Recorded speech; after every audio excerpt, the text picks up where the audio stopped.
Palavra da Verdade, com Hernandes Dias Lopes. Irmãos e irmãs, é uma honra para mim estar aqui. Por favor, se assentem e abra sua Bíblia comigo no Evangelho de Cristo, conforme o relato de Lucas, capítulo 3. Lucas, capítulo 3. Nós faremos a leitura dos versos 1 até o verso 20.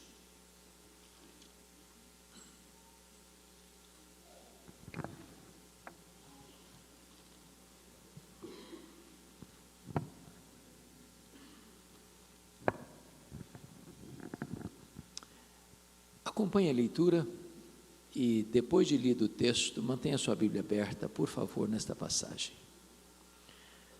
No 15º ano do reinado de Tibério César, sendo Pôncio Pilatos governador da Judéia, Herodes tetrarca da Galileia, seu irmão Filipe tetrarca da região da Itureia e Traconites, e Lisânias tetrarca de Abilene, sendo sumos sacerdotes Anás e Caifás, veio a palavra de Deus a João, filho de Zacarias, no deserto.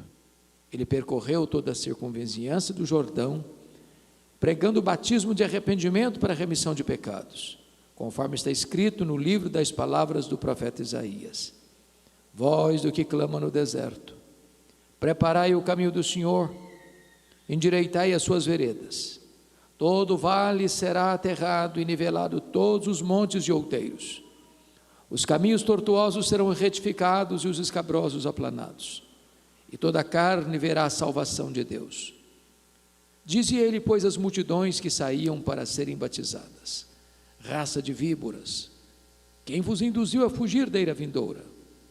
Produzi, pois, frutos dignos de arrependimento, e não comeceis a dizer entre vós mesmos: temos por pai Abraão, porque eu vos afirmo que destas pedras Deus pode suscitar filhos a Abraão.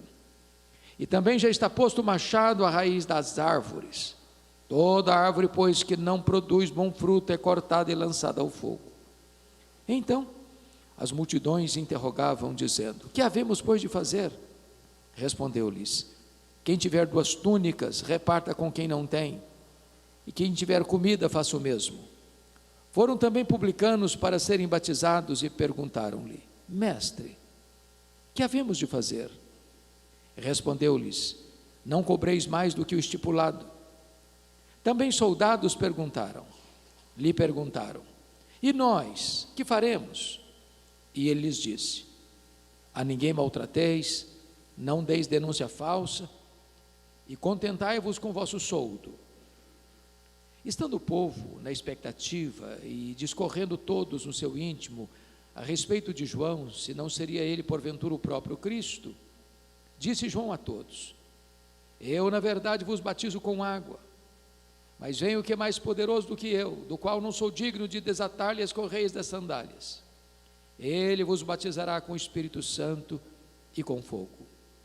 A sua pá ele a tem na mão para limpar completamente a sua eira e recolher o trigo no seu celeiro, porém queimará a palha em fogo inextinguível.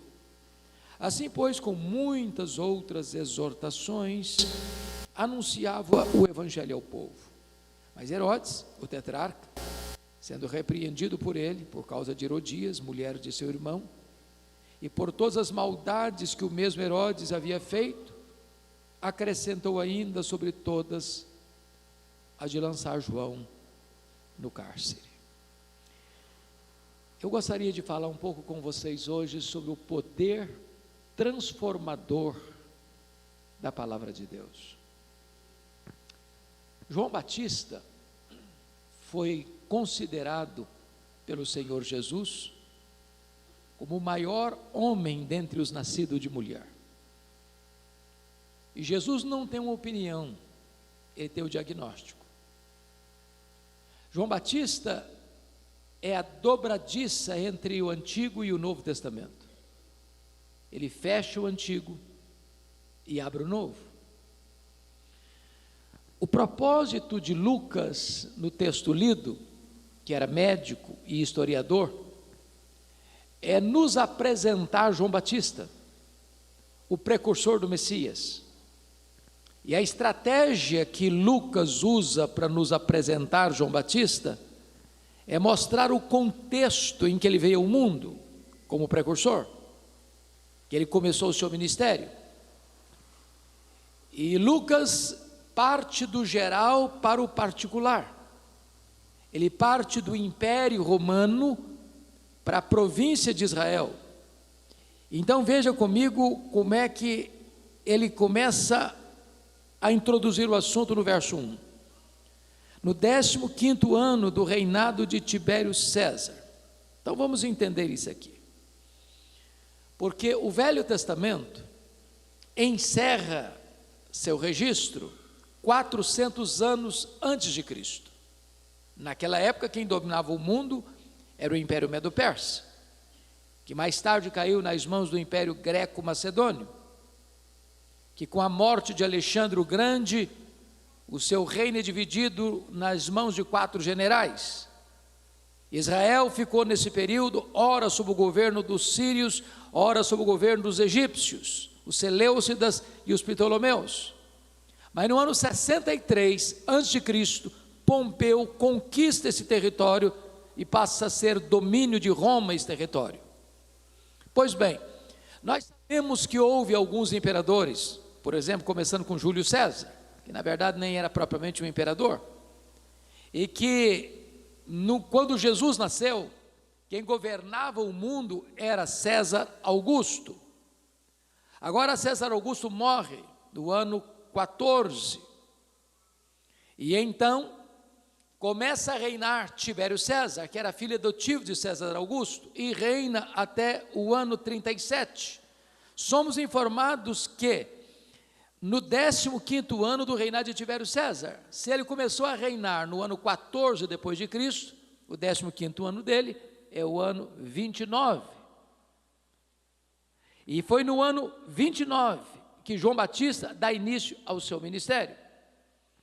O Império Romano era absolutamente despótico com os povos que conquistavam, oprimiam, taxavam com pesadíssimos tributos, e os súditos viviam completamente desprovidos de esperança.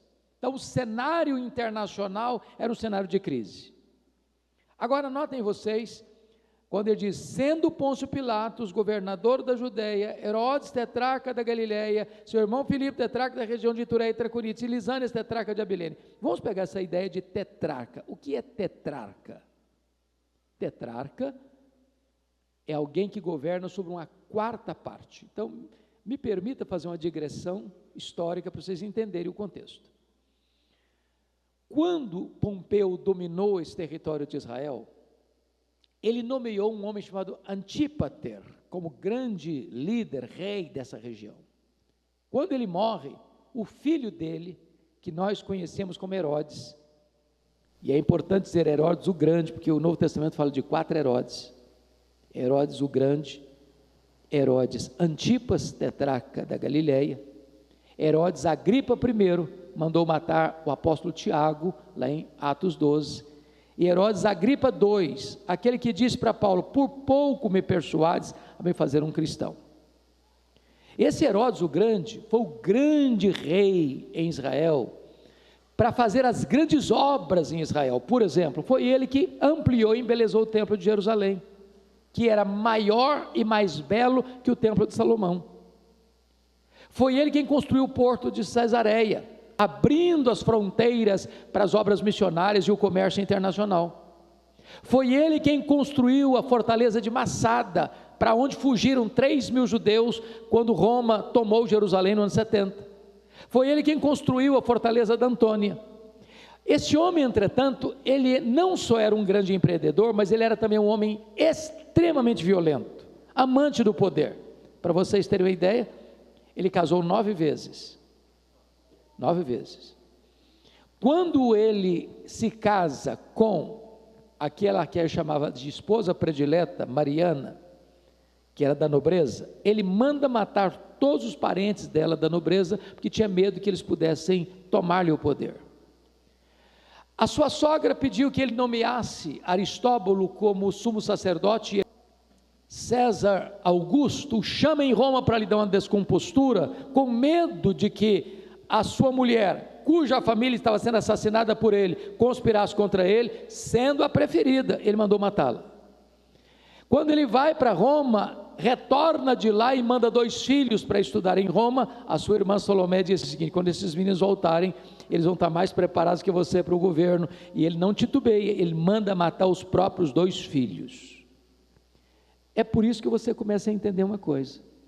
Quando os magos vieram fazendo a pergunta: onde está o recém-nascido rei dos judeus? Viemos para adorá-lo. Está escrito que o rei se alarmou e a cidade toda se alarmou. Por que se alarmou? Porque a cidade de Jerusalém sabia quão truculento era esse homem. Quando ele morreu, o governo dele, todo Israel, foi repartido em 4 áreas, tetrarquias. Então, a tetrarquia da Judéia foi governada por Arquelau, está lá em Atos 2:22. A tetrarquia da Galileia coube a Herodes Antipas, e as outras 2 tetrarquias não tão importantes, divididas como está escrito no verso 1. Mas aí você vai notar uma coisa muito curiosa. Quem está escrito aqui? Sendo Pôncio Pilatos governador da Judéia. Ué, não estou entendendo.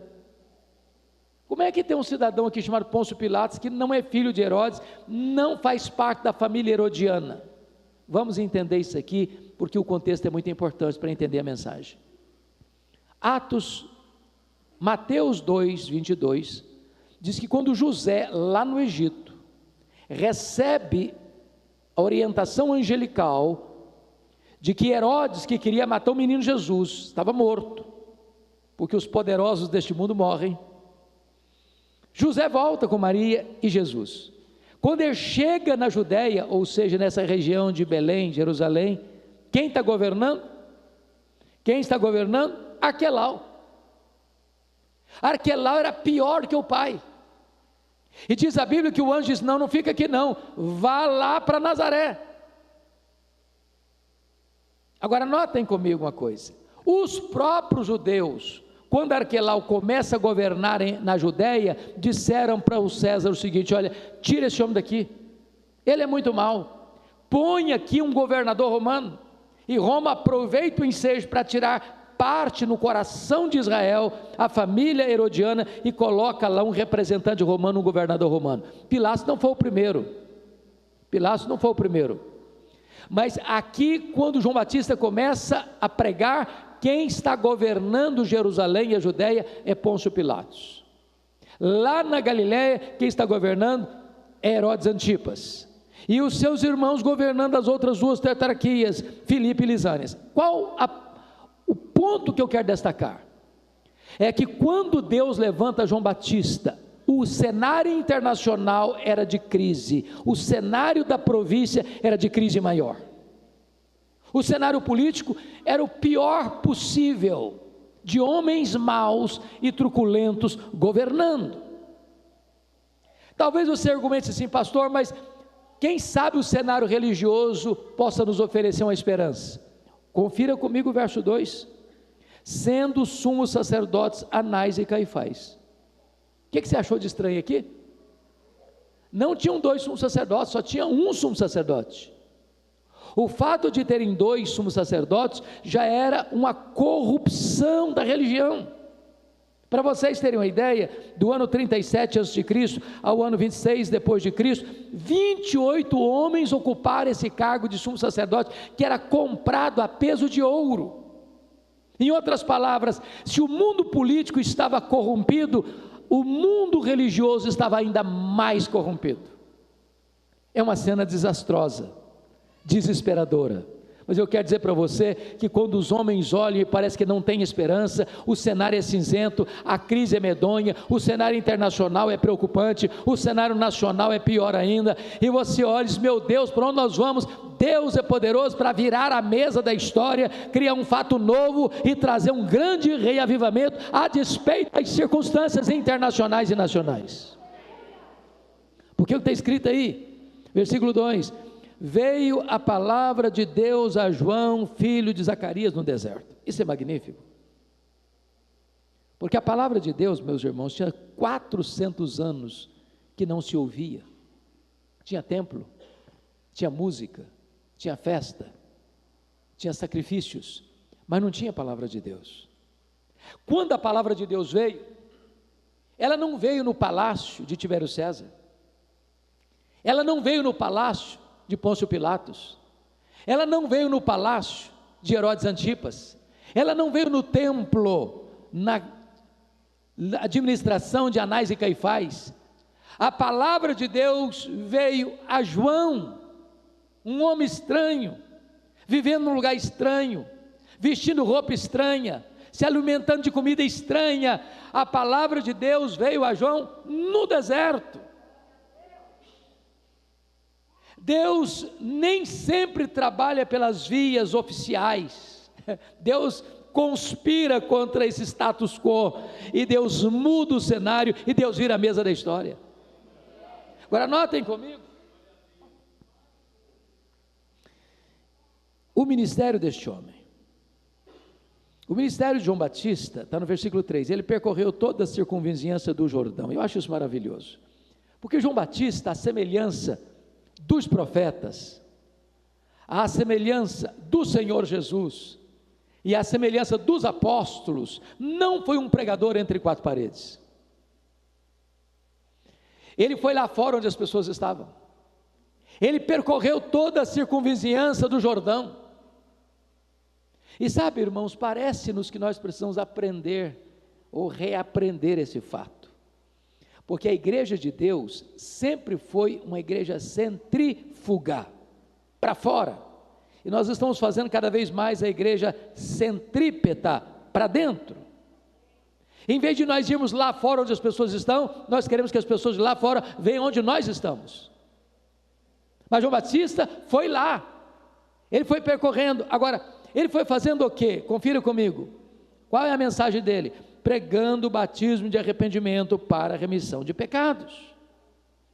Depois de 400 anos, que ninguém escutava a palavra de Deus, ele poderia dizer, bom, eu vou pregar uma mensagem mais palatável, mais politicamente correta, sem ferir muito a sensibilidade das pessoas, porque elas não estão tão acostumadas, já tem 400 anos que ninguém escuta a palavra de Deus, eu vou mais devagar, eu vou ganhando espaço, vou ganhando terreno. Não, ele começa pregando o batismo de arrependimento. Em outras palavras, não tem perdão de pecados sem arrependimento, não tem arrependimento sem o toque poderoso da palavra de Deus, porque a fé vem pelo ouvir, e ouvir a palavra de Deus, e quando ele prega a palavra de Deus, o conteúdo da sua mensagem é arrependimento, e só em havendo arrependimento, a remissão de pecados, e só em havendo remissão de pecados, há batismo. Agora notem, vejam comigo por gentileza, que o ministério dele, você pode perguntar, mas de onde ele tirou essa pregação?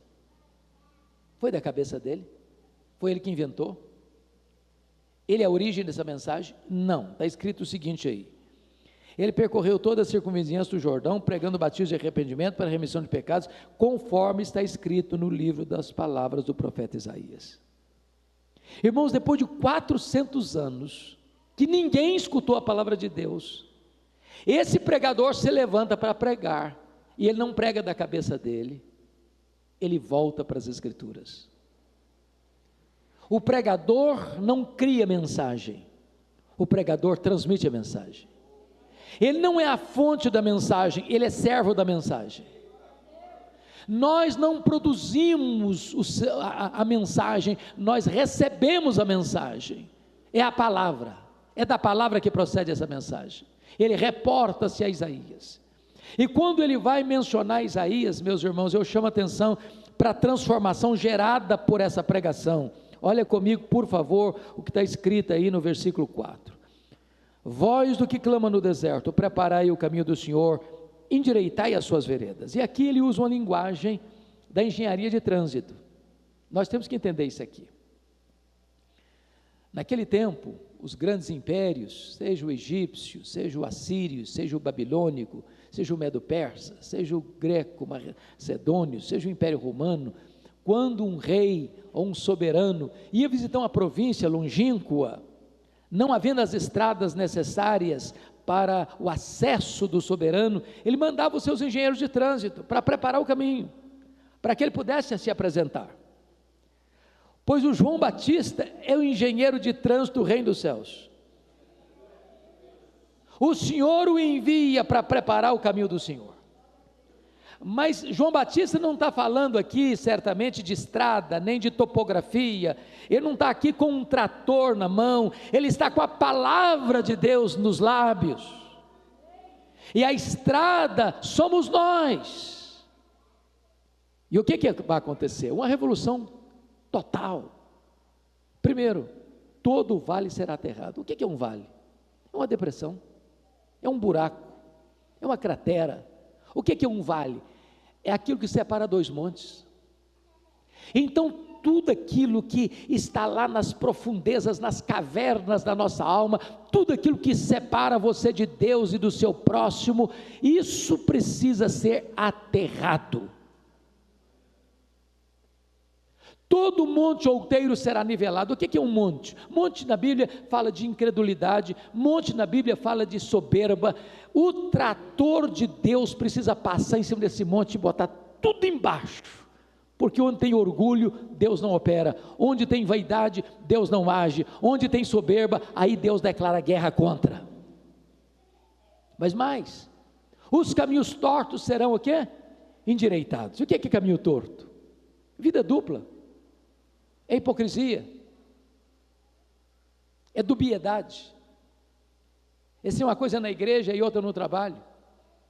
Essa é uma coisa no templo e outra em casa. E está dizendo, a vida precisa ser colocada de maneira reta, na luz, com transparência. Todo o caminho tortuoso, ou escabroso, melhor dizendo, será aplanado. O que é escabroso? Essa palavra escabroso no grego traz a ideia de fora do lugar. O que é que está fora do lugar na sua vida? Sua vida pessoal, sua vida emocional, sua vida financeira, sua vida sexual, sua vida conjugal, sua vida relacional, sua vida com Deus. O que é que está fora do lugar? É preciso colocar no lugar que ele está fora do lugar. E então diz a Bíblia, toda a carne verá a salvação de Deus. Eu tive o privilégio de visitar a missão Quacis-Abantu, onde aconteceu um grande avivamento na África do Sul, em 1966. Pastor Earl Stign foi o homem que Deus usou para a chegada daquele grande avivamento. E ele esteve no Brasil, e a pergunta que fizemos para ele foi esta: Pastor Earl Stign, o que o senhor entende por avivamento? E ele nos respondeu: avivamento é preparar o caminho do Senhor, para que ele se manifeste. A nossa vida não pode ser uma pedra de tropeço, mas precisa ser uma ponte de passagem para o Senhor Jesus se manifestar. Agora notem, irmãos, por gentileza, a abrangência da pregação de João Batista. Confira 3 versículos comigo. Primeiro, o versículo 7. Dizia ele, pois, às multidões. Frise a palavra multidões. Esta palavra é repetida no verso 10. Então, às multidões. Agora, olha o versículo 12. Foram também os publicanos, os cobradores de impostos. Agora, olha o versículo 14. Também os soldados. Frise a palavra soldados. O que eu quero destacar aqui? Alguns missiólogos ou algumas autoridades em crescimento de igreja têm pregado ultimamente o seguinte: que a igreja deva ser uma igreja concentrada em determinados nichos da sociedade. Então eu quero uma igreja de universitários, vou lá plantar uma igreja pertinho da faculdade. Aí tem um bairro mais nobre da cidade, eu quero uma igreja de classe média. Aí não, agora essa igreja aqui, só gente de classe média alta que vai ser membro. Você não encontra isso na Bíblia, não. A igreja é o único lugar do mundo, irmãos, do mundo, onde o homem mais rico da cidade se assenta do lado do homem mais pobre da cidade, e eles são absolutamente iguais. A igreja de Deus é o único lugar do mundo onde um diácono da igreja, sendo o maior empresário da cidade, carrega a cadeira nas costas para o pedreiro assentar com honra. Deus não olha o homem como nós olhamos. Esse negócio de essa igreja tem opção pelos pobres. Deus não tem opção nem pelo pobre nem pelo rico. Deus tem opção pelo ser humano, porque para Deus rico e pobre é a mesma coisa. O rico precisa de Deus, o pobre precisa de Deus, o classe média precisa de Deus, o doutor precisa de Deus, o analfabeto precisa de Deus, o lavrador precisa de Deus, o empresário precisa de Deus, todos precisam de Deus. Agora veja você, o alerta da pregação de João Batista nos versos 7 a 9, eu quero destacar 5 alertas. O primeiro alerta, o perigo mortal da hipocrisia. Olha o versículo 7 aí, dizia ele, pois, às multidões que saíam para serem batizadas: raça de víboras. Eu fico escandalizado com João Batista, porque tem 400 anos que ninguém escuta uma pregação,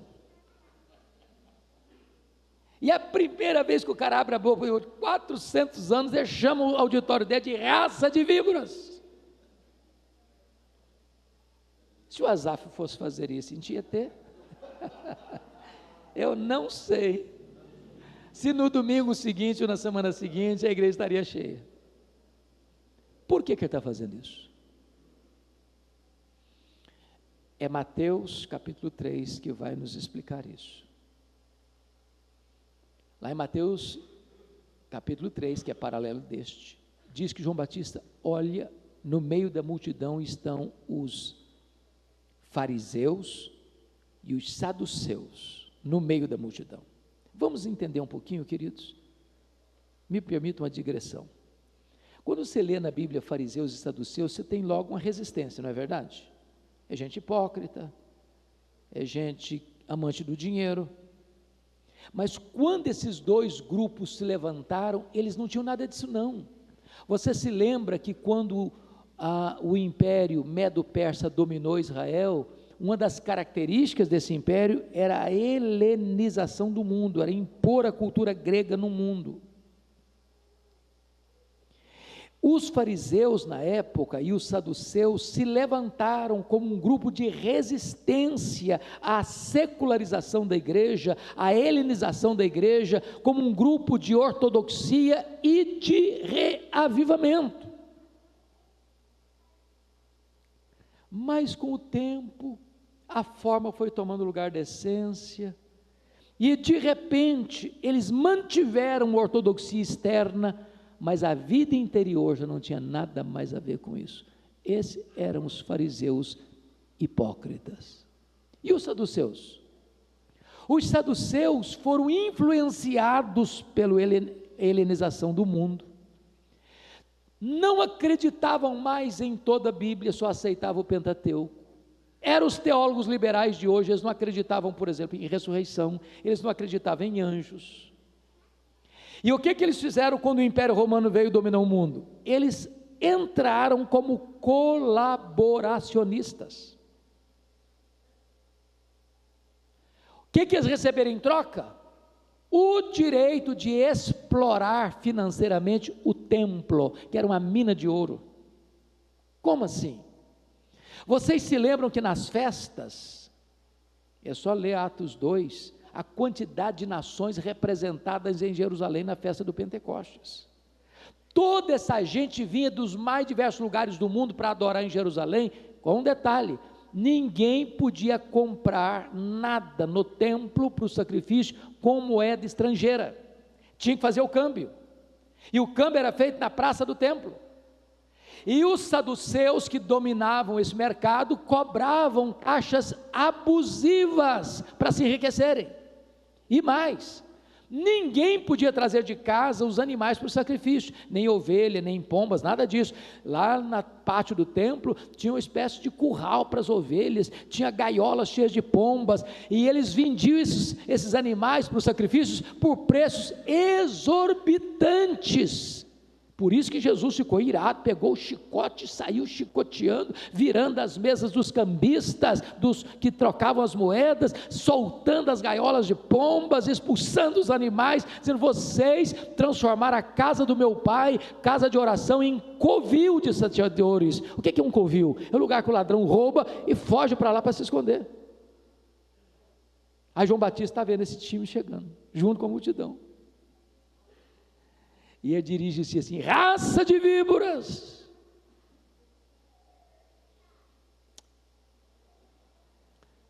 Esses fariseus e esses saduceus são piores do que víboras, porque o veneno da víbora foi Deus quem colocou, mas o veneno da hipocrisia é o diabo que coloca. Segundo lugar, o perigo real do inferno. Olha o versículo 7b: quem vos induziu a fugir da ira vindoura? Oh, irmãos queridos, o camarada depois de 400 anos podia falar tanta coisa bonita, tanta coisa gostosa de ouvir, e o cara começa a pregar falando que tem uma ira vindoura, que esse negócio não é mito, que esse negócio não é para espantar as pessoas assustadas com a religião, não, é uma realidade. Ih, pastor, mas ouvi sobre o inferno, um negócio muito horrível. Pois é, pior é ir para lá. É melhor ouvir sobre o inferno do que ir para lá. Mas Jesus fez um terceiro alerta.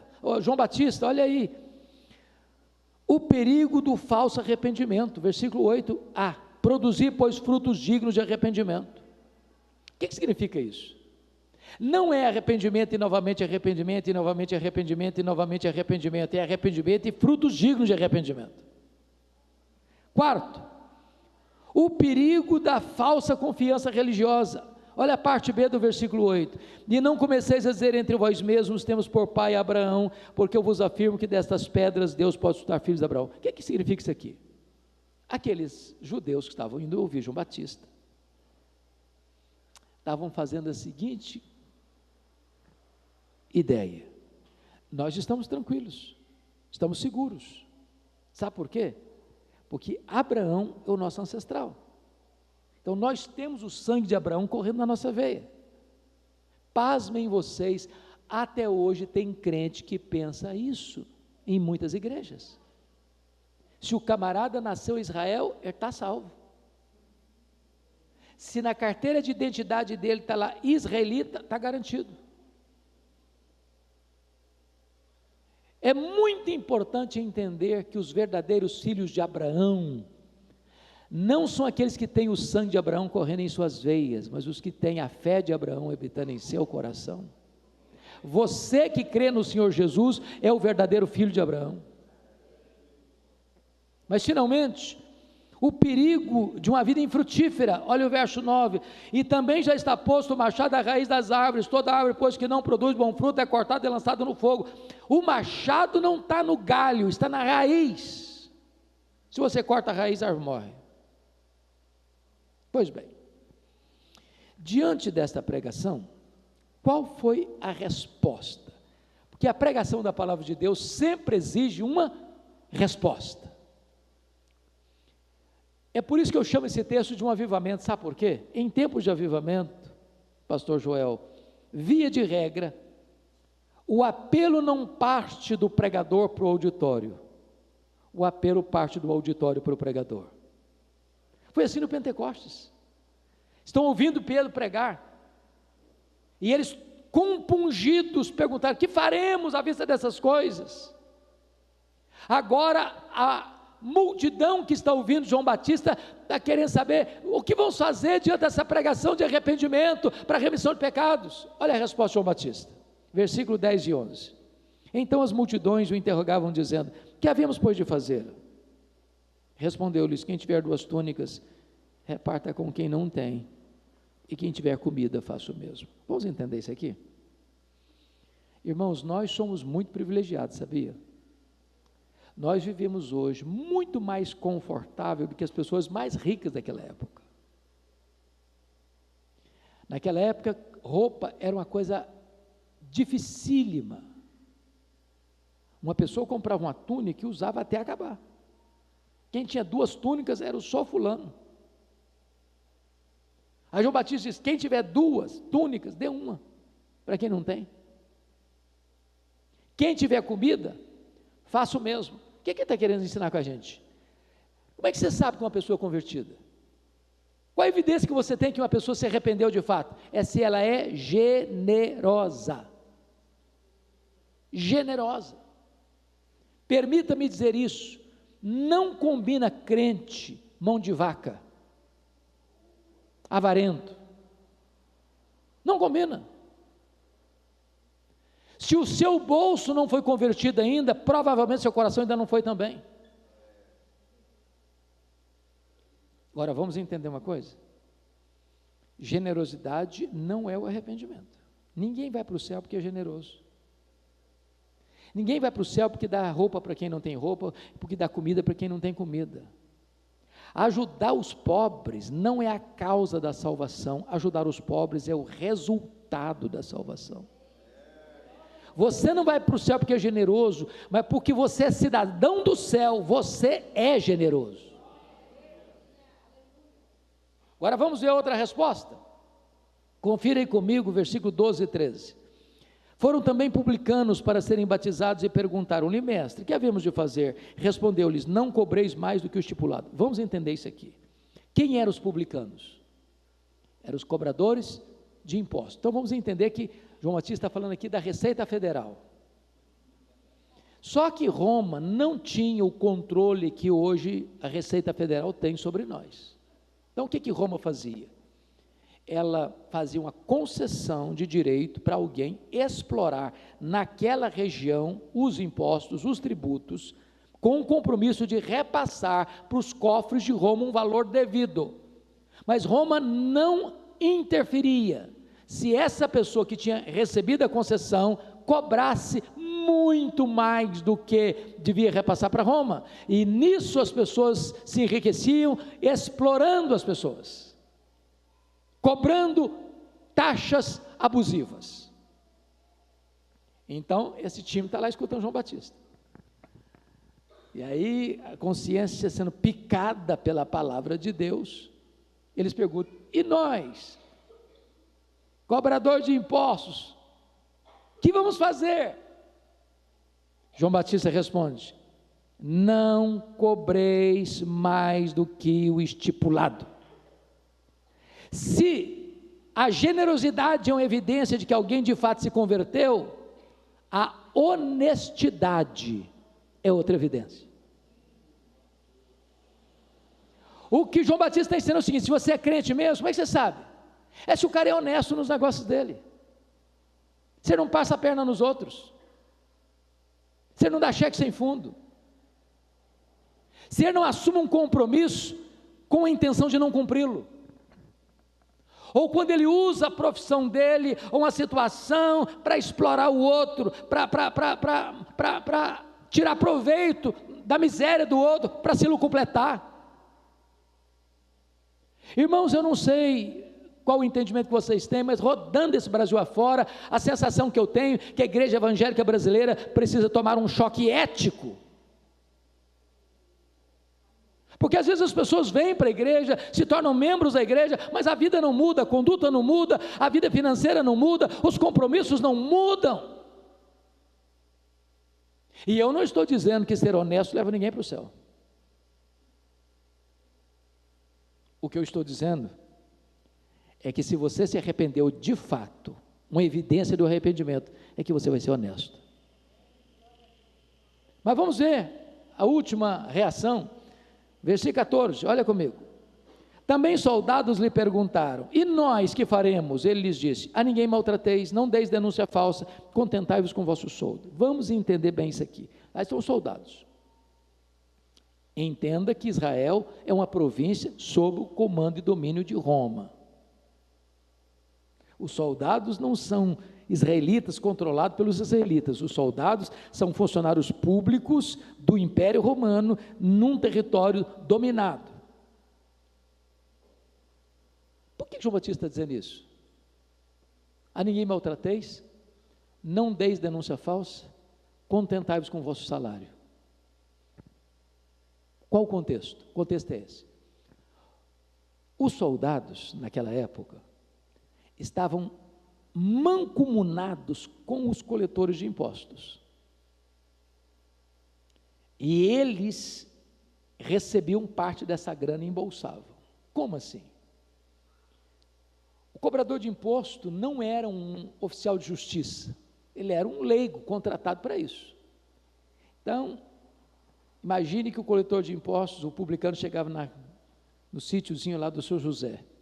Ô senhor José, vem aqui dizer para o senhor que o imposto do senhor esse ano é tanto. O senhor José tomava um susto, não pode. Se eu pagar essa quantidade de imposto, eu vou passar fome. O que eu vou colher não vai dar para minha família sobreviver. É tanto, senhor José. Não discutia mais não. Virava as costas, soldado entrava. É tanto, senhor José. E se não pagar, eu te denuncio. E denunciar alguém para o Império Romano, uma província dominada, era botar a cabeça a prêmio.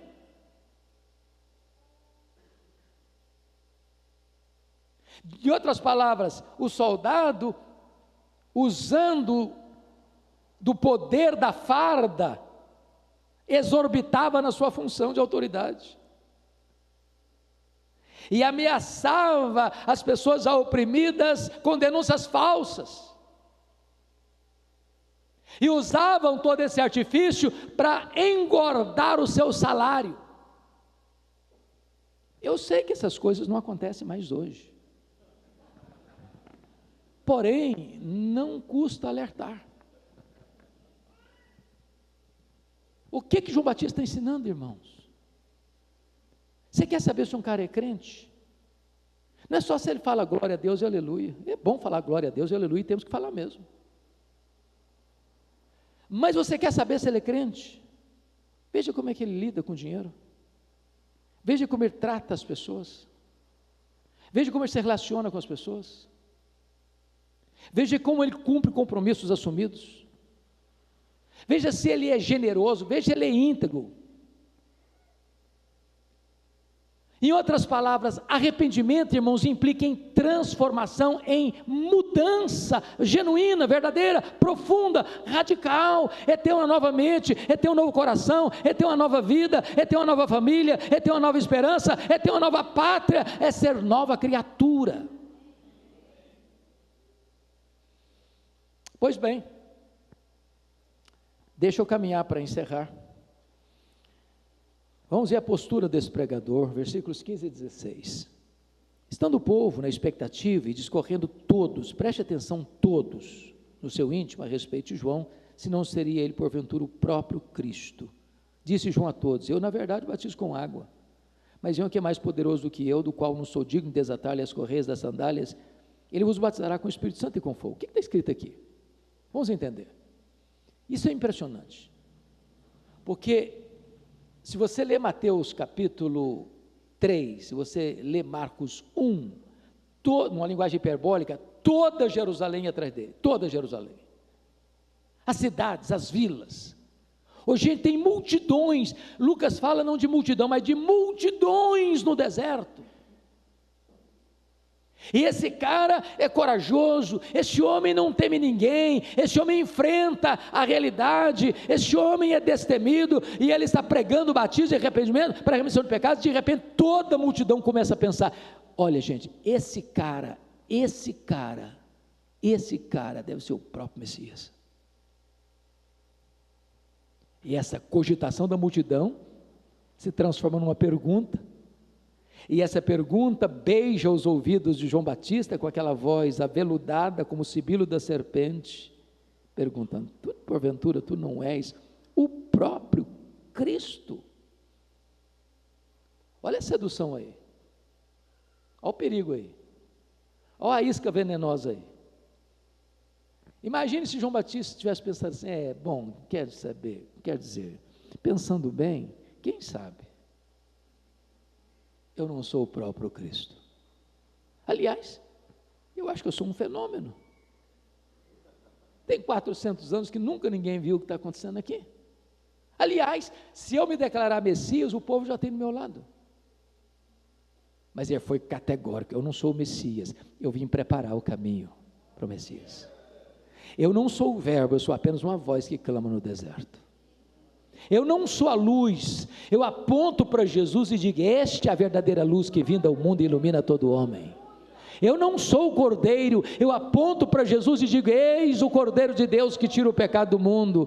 Eu não sou o noivo, eu sou apenas um amigo do noivo. Eu batizo com água, mas aquele que vem depois de mim é mais poderoso do que eu, e ele vos batizará com o Espírito Santo e com fogo. Eu não sou nem sequer digno de me curvar, desatar as correias das suas sandálias. Eu tenho um lema de vida: convém que ele cresça e que eu diminua. Irmãos, nós nunca podemos perder isso de vista. O Senhor Jesus não divide a glória dele com ninguém. Segunda coisa que me impressiona na identidade ou postura de João Batista é a limitação do pregador. O verso 16 deixa isso claro: eu batizo com água. Nós, pastores que aqui estamos, temos a bênção de administrar, por exemplo, os sacramentos, não é verdade? Você vai batizar uma pessoa, não importa se por imersão, por efusão, por aspersão, você só administra o símbolo, mas você não tem o poder de fazer com que esse símbolo aplicado se torne eficaz. Esse poder você não tem.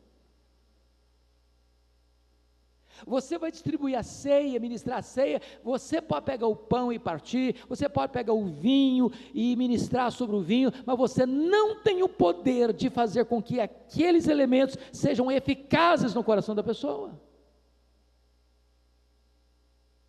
O pastor vai receber as pessoas para o batismo, juntamente com a sua liderança, e ele conversa com cada um, verifica se de fato essas pessoas creem no Senhor Jesus, e eles escutam as declarações mais bonitas, mas nenhum pastor tem o poder e a competência para saber exatamente se aquela pessoa nasceu de novo, porque a Bíblia diz que só o Senhor conhece os que lhe pertencem.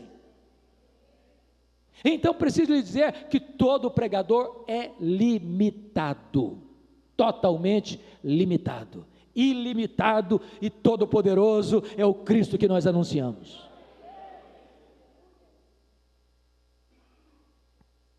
Mas vejam vocês, para terminar, o confronto do pregador, porque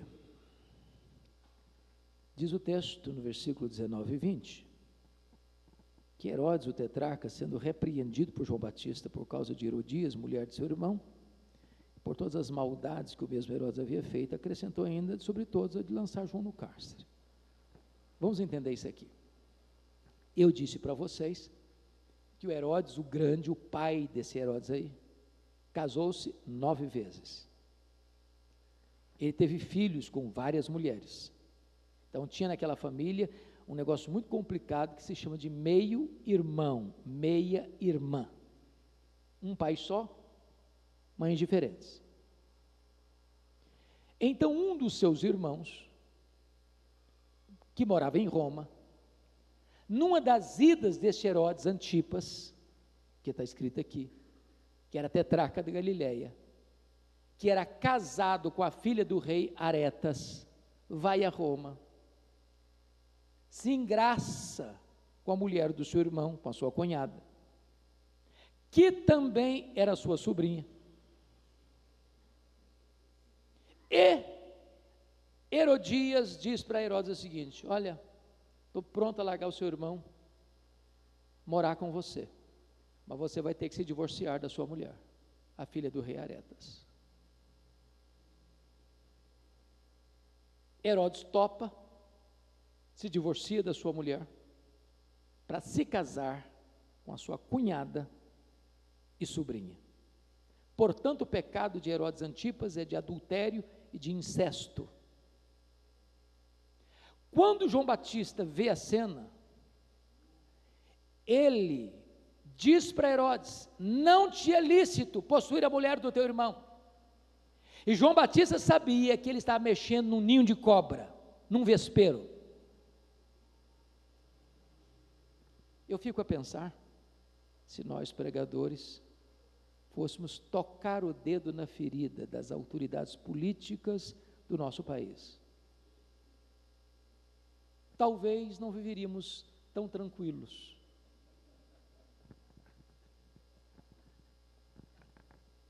Talvez nos falte coragem. E ele passou a ser odiado. E foi jogado no cárcere. Que cárcere? A prisão de Maquerós. Sabe onde fica a prisão de Maquerós? Do lado do Mar Morto. Sabe qual a temperatura média lá por ano? 50 graus.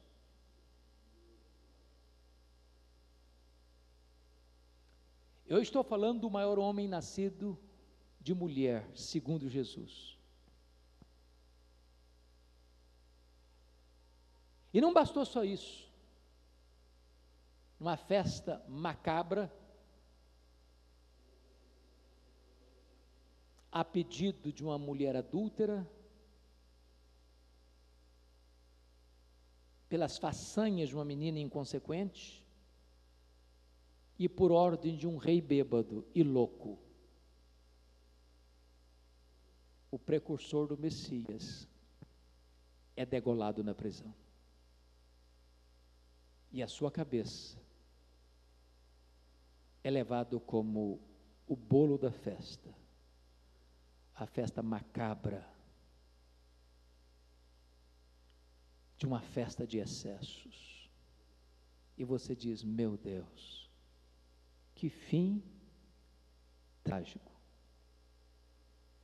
Mas eu quero dizer a você uma coisa: não importa como um homem morre, o que importa é como um homem ressuscita. João Batista preferiu ir para a prisão a ter a sua consciência acorrentada. João Batista preferiu a morte do que a conveniência. Porque ainda que nós colhamos na terra o maior sofrimento, o céu indenizará toda a dor que passarmos aqui. A nossa leve e momentânea tribulação produzirá para nós eterno peso de glória acima de toda comparação. Que pai, que mãe conscientemente hoje bota o nome de Herodes num filho? Só os ignorantes ou os loucos. Mas João Batista continua motivando, inspirando milhões de pessoas ainda hoje, e nesta noite ele traz a sua voz para encorajar o nosso coração. Este é o poder da palavra, irmãos. Este é o poder da palavra que esta igreja há 2 anos está pregando nessa cidade, e este é o poder dessa palavra que esta igreja e as igrejas evangélicas dessa cidade hão de continuar anunciando no poder do Espírito Santo, para a salvação de vidas e para a glória de Deus. Aleluia, louvado seja o nome do Senhor.